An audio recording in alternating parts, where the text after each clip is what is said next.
السلام عليكم ورحمة الله وبركاته. حبايب قلبي، عاملين ايه؟ يا رب تكونوا بخير. النهارده معانا فطار، بيض مسلوق وبتنجان مشوي وسلطة وبيض بفلفل ولانشون. هنجيب اول حاجة، هنجيب البيض نغسله كويس ونحطه في اي اناء عندنا، ونحط على مية وملح. ده كده خلصنا من البيض. هنشوي البتنجان وهنقشره، وهنجيب معانا طبق هنحط فيه فلفل وتوم وشوية من البهارات وشوية من الملح وشوية من الزيت. بعد ما الفلفل يستوى هنحط على نار هادية بسيطة كده، وبعد ما البتنجان يتشوى هنحط ده على ده ونقلب ونحط البهارات زي ما انتوا شايفين.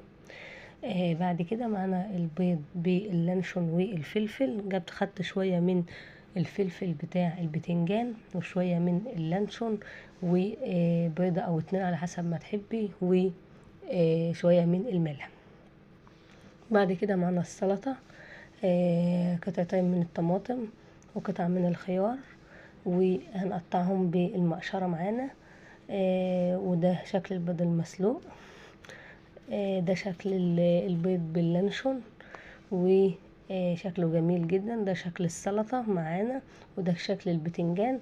لو وصلتوا لحد هنا ما تنسوش تشتركوا في القناة وتفعلوا زر جرس التنبيه عشان يوصلكم مني كل جديد. صلوا على الحبيب صلى الله عليه وسلم، عليه أفضل الصلاة وأتم التسليم. في أمان الله، وأشوفكم في فيديو جديد.